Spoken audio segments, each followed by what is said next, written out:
Hello everyone. तो आज हम बात करने वाले हैं अपने इम्पॉर्टेंट फार्मूले के बारे में जो कि त्रिकोणमिति से हम लोग ले रहे हैं। जहाँ तक मैंने अभी तक वीडियो दे रखा है और आज मैं आप लोगों को वो सारी की सारी बातें मैं बताने वाला हूँ जो कि आपके लिए बेसिक हैं और आपके एग्ज़ाम में बहुत ज़्यादा इंपॉर्टेंट हैं। ठीक है, तो यहाँ पर मैं बात करने वाला हूँ त्रिकोणमिति अनुपात के बारे में। सबसे पहला टॉपिक जो होगा हमारा, पहला टॉपिक क्या होगा हमारा? त्रिकोणमिति अनुपात।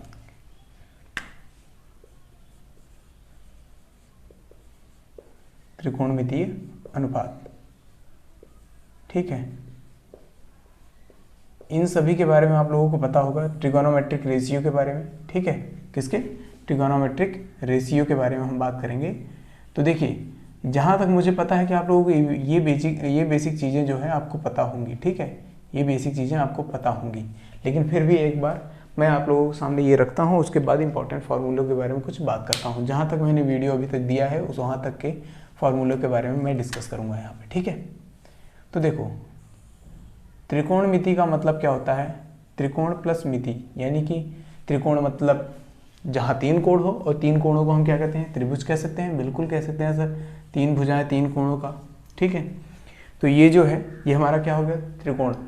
और ये त्रिकोण या फिर त्रिभुज इसको बोल सकते हैं। और ये हमारा कौन सा त्रिभुज है भैया? समकोण त्रिभुज है। कौन सा है? समकोण त्रिभुज है, ठीक है। समकोण त्रिभुज है। तो यहाँ पर मैंने इसका नाम रखा और यहाँ पर मैंने कोई एंगल एक ले लिया थीटा, ठीक है। एक एंगल ले लिया मैंने थीटा। तो इनके रेशियो के बारे, अनुपात के बारे में बात करूँ तो यहाँ 6 अनुपात होते हैं गिनती से। कितने होते हैं जी? 6, ठीक है। तो ये 6 अनुपात के बारे में हम बात करेंगे। इन 6 अनुपात के बारे में हम बात करेंगे, ध्यान से समझिए। हालांकि सबको पता होगा वो कौन कौन से हैं। देखिए, पहला है साइन थीटा, दूसरा है कॉस थीटा, तीसरा है टैन थीटा, ठीक है। और चौथा है कॉट थीटा, पांचवा है सेक थीटा और छठा है कॉसेक थीटा, ठीक। तो इन सभी के बारे में हम बात करेंगे। तो जो पहला अनुपात है इसके बारे में ध्यान से सुनिएगा। ये क्या है? हमें इन दोनों के बारे में अगर पता हो गया तो बाकी सारी की सारी चीज़ें हम आराम से निकाल सकते हैं। उसके लिए मैं आपको फॉर्मूला बताऊंगा, ध्यान से समझना। पहला साइन थीटा यानी कि लंब बटे कर्ण। क्या है जी? लंब बटे कर्ण, ठीक है। लंब हमारा क्या है? देखिए, ध्यान से समझने वाली बात यह है कि जिस कोण के बारे में हम बात कर रहे हैं, जिस कोण के बारे में हम बात कर रहे हैं, उस कोण के सामने वाली जो भुजा होती है, उस कोण के सामने वाली जो भुजा होती है उसी को हम क्या बोल देते हैं? उसी को हम बोल देते हैं लंब। क्या बोल देते हैं जी? लंब। इसको हमें इंग्लिश में कहते हैं परपेंडिकुलर। क्या बोलते हैं? परपेंडिकुलर, ठीक है। ये बात समझ में आ गया। और नीचे वाले को, उसके 90 डिग्री पे जो वाला भुजा है उसे हम बोलेंगे आधार। क्या बोलेंगे जी? आधार, ठीक है। इंग्लिश में इसे कहेंगे बेस, ठीक। और ये हो जाएगा हमारा कर्ण। क्या हो जाएगा? कर्ण। और इसे हम बोलेंगे इंग्लिश में हाइपोटेनियस। क्या बोलेंगे? हाइपोटेनियस। ये बात क्लियर हो गई? तो यहाँ तक समझ में आ गया। तो ये हमारा क्या हो गया? लंब बटे कर्ण साइन थीटा, ठीक है। वैसे ही अब दूसरी चीज कि ये हमारा जो कॉस थीटा है वो हमारा क्या हो जाएगा? आधार बटे कर्ण। क्या हो जाएगा? आधार बटे कर्ण।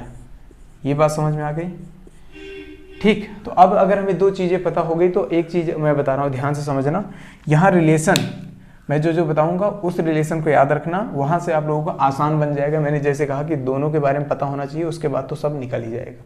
पहला चीज कि हमें अगर सेक थीटा के बारे में बात करना है या फिर कॉसेक थीटा के बारे में बात करना है, ठीक है। तो इसमें हम क्या करेंगे? साइन का जस्ट उल्टा होता है क्या? Cosec theta. साइन का जस्ट उल्टा होता है कॉसेक थीटा।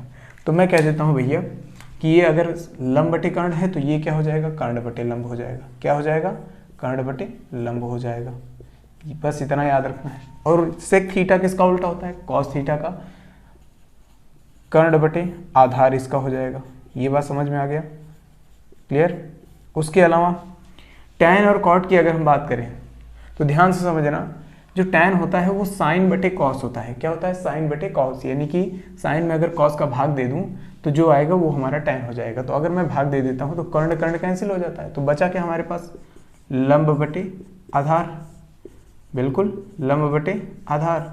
तो और ये जो कॉट थीटा है वो हमारा tan का जस्ट उल्टा होता है, tan का जस्ट उल्टा होता है। तो हम कह देते हैं भैया आधार बटे लंब। ये बात समझ में आ गई? क्या ये बात समझ में आ गई?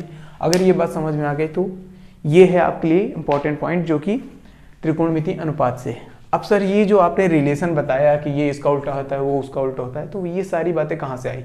तो ध्यान से समझिएगा, मैं इसका एक फॉर्मूला बता रहा हूँ, ध्यान से क्लियर एकदम सारी बातें मैं बताऊंगा। तो देखिए, तो ये सब के सब आप लोग उतार लीजिए, उसके बाद मैं ये रिलेशन भी बता रहा हूँ जो मैंने अभी बोला, ठीक है? तो ध्यान से समझिए।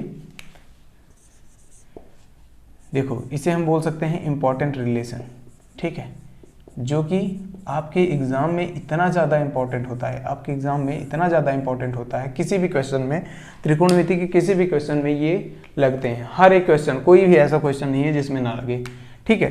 तो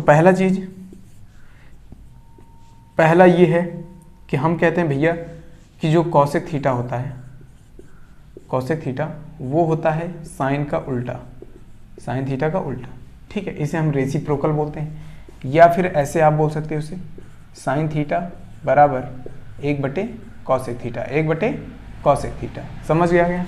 दूसरा रिलेशन हमारा कॉस, ये हम दूसरा रिलेशन बात कर रहे हैं, ये सेक थीटा के बारे में बात कर रहे हैं।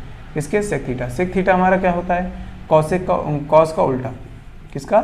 कॉस थीटा का उल्टा। तो या फिर ऐसे भी रिलेशन निकाल सकते हो इसका, cos theta is equal to 1/sec theta. Clear?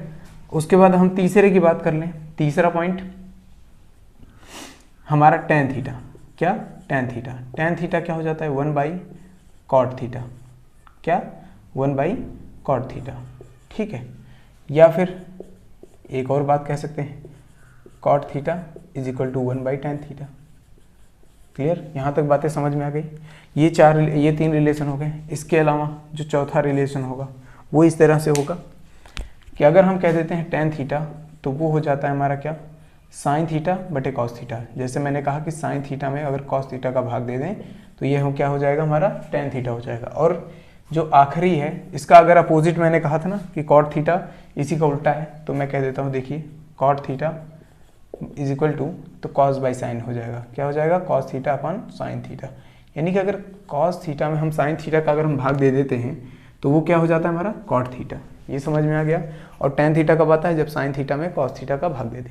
Clear? यहाँ तक बातें समझ में आ गई? अगर यहाँ तक बातें समझ में आ गई तब तो बहुत आसान हो जाएगा आपके लिए त्रिकोणमिति।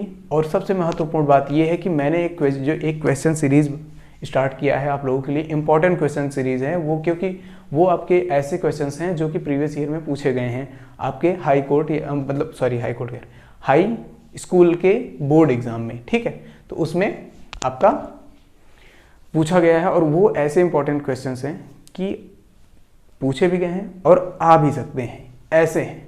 तो बस आपको ये याद रखना है कि ये तो आपको करना ही है, उसके साथ के साथ आपको वो सारे इंपॉर्टेंट क्वेश्चंस भी देखने हैं। और रेगुलरली मैं आपको सुबह 7 बजे आपको वीडियो प्रोवाइड करता हूं, और आप एक क्वेश्चन से अपना दिन शुरू कर सकते हैं। और मेरी अगर कोशिश रहेगी तो बहुत अच्छी कोशिश करूंगा कि आप लोगों को 2 क्वेश्चन सुबह में दे दूं, ताकि आपको जो दवा है वो दवा, मतलब जो ये एग्ज़ाम है उसके लिए वो दवा का काम करे, ठीक है? आपके कॉन्फिडेंस को बिल्ड करे, सारी चीज़ें मैं ध्यान में रखते हुए करूँगा, ठीक है?